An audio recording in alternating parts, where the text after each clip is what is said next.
قلت له انت بتعمل ايه؟ انا امك. قال لي ايوه، خشي بس الأوضة هنا وانا عايزك في كلمتين. ولقيته خدني ودخلنا الأوضة. ازيكم يا حبايبي، عاملين ايه؟ بتمنى تكونوا بخير يا رب. صاحبة الحكاية جاية بتحكي وبتقول انا ست عندي 42 سنة، أرملة، وبربي في 3 عيال يتامى، وبصراحة تعبت وشقيت عليهم. ولادي كبار، عندي الكبير خلص دبلوم صنايع وبيشتغل في ورشة دلوقتي، والاتنين التانيين في ثانوي عام. بصراحة بشتغل في مصنع هدوم علشان أعرف أعلمهم وأربيهم وأعيشهم كويس. ابني الكبير يا دوبك خد الدبلوم واشتغل في ورشة، وقال لي يا ماما أنا لازم أساعدك في مصاريف البيت، الحمل تقل عليكي وانت اشتغلت كتير وتعبت عشان أنا لازم أشيل المسؤولية. بصراحة ابني الكبير ده هو سندي في الحياة، عشان كده ما كنت تعبانة أو متضايقة من حاجة كنت بقعد معاه وأكلمه وأشكيله همي، كنت بعتبره زي صديقي مش ابني. أنا جوزي متوفي من زمان، مرضتش أتجوز بعد أبوه مع إن اتقدم لي أرسال كتير، بس أنا اللي بقيت أرفض.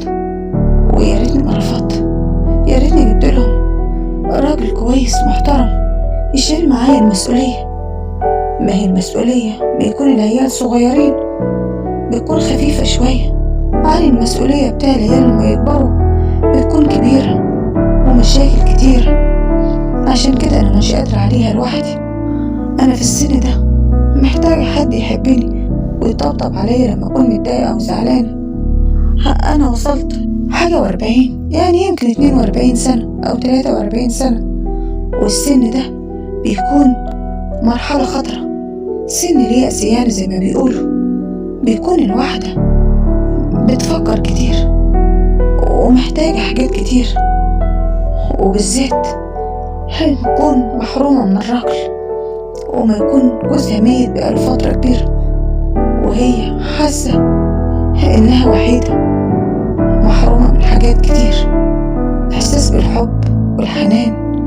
وكمان بكون في الفترة دي مشتاقة الراجل وتحس بالأمان وهي في حضنه. عشان كده الإحساس ده بقالي فترة بفكر فيه، بفكر في حاجات وكمان بتعب منها قوي. والفترة دي بدأت تزيد عندي الحكاية دي قوي. لنا جار اسمه الأستاذ عبد الرحمن، بصراحة راجل يعني كويس وصحته، ولقيته بيتقدم لي. مراته ماتت من فترة كبيرة ومخلفش بصراحة، وهو عايش وحداني، وطلب مني إن هو يتجوزني، وقال لي هنبقى ستر وغط على بعض، وإنتي محتاجالي وأنا محتاجلك، ومحتاج لواحدة تحبني وتسأل عليا، وآخر الليل أخدها في حضني وأحس بالأمان والحنان والحب.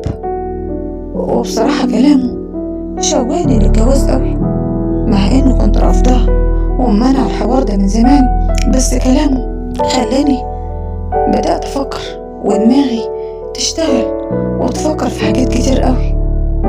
وبصراحة أنا من جوايا فرحانة ومبسوطة إن أنا لسه مرغوبة من أي حد، من رجالة يعني بمعنى أصح.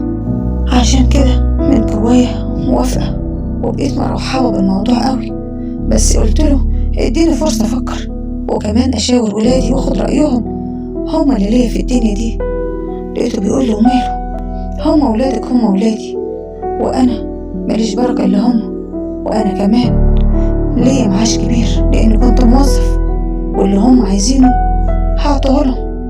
بصراحة كلامه بقى دخل دماغي قوي، وكمان بقيت محترماه إن هو يحب ولاده ويخاف عليهم. أولا هو جارنا وعرفنا من زمان، وفي الطلعة وفي الدخلة بنشوفه وما بنسمعش عنه إلا خير خير، والراجل ده محترم قوي. علشان كده أنا رحبت بالكلام والموضوع اللي هو فتحني فيه. بس لما جيت أشاور ولادي الصغيرين اللي هم لسه في المدرسة ووافقوا ورحبوا وقالوا الأستاذ عبد الرحمن راجل محترم وكويس، وكمان هيعتبرنا زي أولاده ويعوضنا كمان حرمان الأب. وبقوا مرحبين ومبسوطين لأنهم عارفينه هو كويس. بس لقيت ابني الكبير بيقولي لأ، أنا مش موافق، أنت عايزة تتجوزي عشان مزاجك، أنا فاهم وعارف كل حاجة. قلت له إيه اللي أنت بتقوله ده؟ إيه الكلام اللي أنت بتقوله ده؟ أنت فاهم أنت بتقول إيه؟ وبتكلمني إزاي؟ ده أنا أمك. لقيته بيقولي تعالي أنا عايزك على جنب يا أمي، في كلمتين لازم أقولهم لك. وخدني ودخلنا الأوضة ولقيته بيقولي أنت مش معقول هتتجوزي واحد تاني، ومش ممكن حد ياخدك مني أبدا، أنت كل حاجة في حياتي. أنا بصراحة سمعت الكلام من ابني أول مرة أسمعه، وأول مرة أشوف اللهجة من ابني بالطريقة دي. قلت له إزاي أنت بتكلم أمك بالطريقة دي؟ يعني أنت مش محترمني ولا عامل لي احترام؟ إزاي يعني؟ إزاي عايز تحرمني من حقي؟ أنا تعبت وشقيت عليكم لما كبرتكم، عايز أرتاح شوية، عايز أحس إن أنا ست، وألاقي راجل يسأل عليا ويحبني وياخدني في حضنه ويحسسني بالأمان. أنا شايلة مسؤولية كبيرة. لقيته بيقولي مفيش أي حد غريب هيخش بيتنا، وإنتي كمان مش هتتجوزي. قلت له لا عيب، ما ينفعش تقول كده، افهمني، المفروض انت الكبير وتفهمني وتحس بيا قد ايه انا تعبت وشقيت عليكم، وكمان عايزة ارتاح شوية واحس بنفسي واهتم بنفسي. ولقيت ابني بيقولي ان كان على الجواز واللي انت عايزاه هعملهولك واريحك كمان. ضربته بالقلم وقلت له انت ازاي تكلم امك بالطريقة دي؟ ولقيته ساب لي البيت ومشى، وقعد يوم بايت بره وانا متضايقة ومقهورة. ورحت للراجل اللي بيشتغل عنده في الورشة ولقيته بيقولي هو ابنك ماله كده؟ بقاله كام يوم متغير، هو في حاجة مزعلاه؟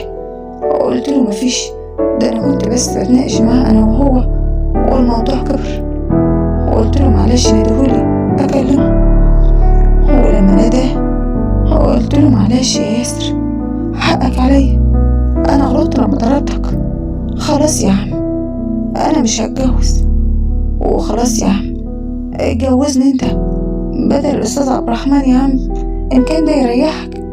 ولقيت ابني ابتسم ابتسامة كده، يعني ابتسامة خفيفة كده، وقال لي خلاص يا امي روحي انتي وانا هاجي اخلص شغل وهاجي.